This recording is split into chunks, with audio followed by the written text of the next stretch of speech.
Mengapa di dalam gereja yang mengklaim diri sebagai milik Tuhan, yang mengklaim mengajarkan firman Tuhan, tetapi jemaatnya, para pelayannya justru tidak mengerti apa yang menjadi esensi dari iman Kristen. Hal yang mungkin begitu sederhana, begitu sering kali diungkapkan di dalam gereja reform, justru tidak pernah didengar dan diketahui oleh orang-orang dari gereja yang lain. Bapak Ibu Saudara yang kasih Tuhan, ini adalah hal yang menakutkan sekali. Tetapi yang perlu kita introspeksi juga adalah pada waktu kita mengatakan kita ada di dalam gereja yang baik, gereja yang benar, gereja yang setia mengabarkan firman Tuhan. Pertanyaannya adalah juga, apakah kita mengerti apa yang dikhotbahkan setiap minggu? Apakah kita memahami esensi dari penebusan Kristus dalam hidupan kita?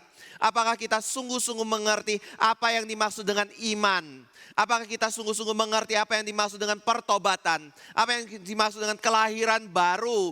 Apa yang dimaksud dengan satu kehidupan yang ada di dalam pengudusan dan kesetiaan sampai akhir? Bapak Ibu Saudara yang kasih Tuhan, ini adalah kebenaran-kebenaran yang Tuhan nyatakan bagi diri kita.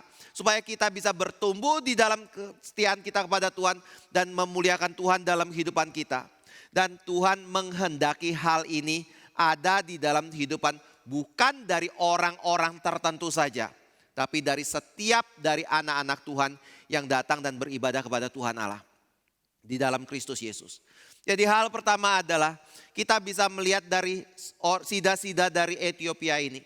Orang yang rajin, orang yang setia, mungkin orang yang tidak pernah absen untuk pergi menjalankan ritual keagamaan.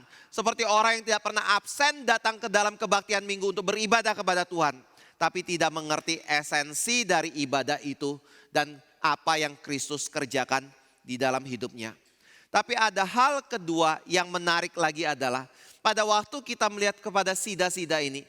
Apakah dia adalah orang yang tidak pedulian, orang yang seolah-olah hanya mementingkan satu ritual perbuatan, tetapi apakah ada hal lain yang dia nyatakan?